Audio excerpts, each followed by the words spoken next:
నేను అన్ని రాశులకి చెప్తున్నాను. దిస్ ఇయర్ లైఫ్ ఎట్లా ఉంటుందంటే ఈ బురదలోంచి ఎదిగిన కమలంలాగా ఉంటుంది. అండ్ నేను హంసయోగం అని చెప్తున్నాను. ఈ కమలాల దగ్గరే all this hamsas goes around. Okay. ఈ నీటికారకత్వ, జలకారకత్వ, స్వచ్ఛమైంది, మంచి మనసు కలిగినోళ్ళు అంటాం కదా! పీస్ అంటాం కదా! మనశ్శాంతి అంటాం కదా! ఇవన్నీ చిహ్నాలు అవే. నువ్వు కలువ పూలు చూసినప్పుడు ఏ రిఫ్లెక్షన్ వస్తది, ఒక హంసను చూసినప్పుడు ఏ రిఫ్లెక్షన్ వస్తది. నీకు తెలియకుండా ఒక అనుభూతి వస్తది.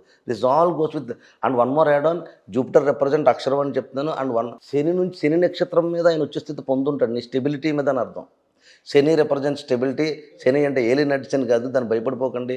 శని రిప్రజెంట్ స్టెబిలిటీ, అది గుర్తుపెట్టుకోవాలా. అలాగే ఇందాక వృషభ రాశికి చెప్పాను, ఖర్చులు ఎక్కువగా ఉండే ఛాన్సెస్ ఉంటాయి. అంటే ఖర్చులు ఎక్కువగా ఉండవు, అనవసరమైన ఖర్చులు పెట్టదు. ఈ ప్రత్యేకించి చెత్త కోర్సులతో, చెత్త పేరులతో ఏదో పీకేద్దాం, పొడిచేద్దాం అనుకోవద్దు. గవర్నమెంట్ జాబ్ గురించి అక్క అడిగింది. భాగ్యస్థానంలో రవి దిగ్బలాన్ని పొందుంటాడు. మీ చతుర్థాధిపతి రవి మకర రాశిలో దిగ్బలాన్ని పొందుంటాడు. ఇక్కడ 9వ స్థానం అదృష్టం కాబట్టి అవకాశం ఉన్నంత మేరకు తండ్రిని మనసులో మననం చేసుకోవడం కానీ, తండ్రి పాదాలకు నమస్కారం చేసుకోవడం కానీ, కుదిరితే రవికి కనీసం గోధుమలు దానం చేసుకోవడం కానీ, లేదంటే కనుక కనీసం గోధుమలు నానబెట్టి ఆవుకు తినిపించే ప్రయత్నం చేయడం కానీ, ఆదివారం నాడు ఉదయాన్నే లేచి ఒక 5 ఒత్తుల దీపం రవికి ఆలయంలో వెలిగించడం కానీ ఇలా చేస్తే వృషభ రాశికి గవర్నమెంట్ జాబ్స్ రావడానికి ఛాన్సెస్ ఉంటాయి.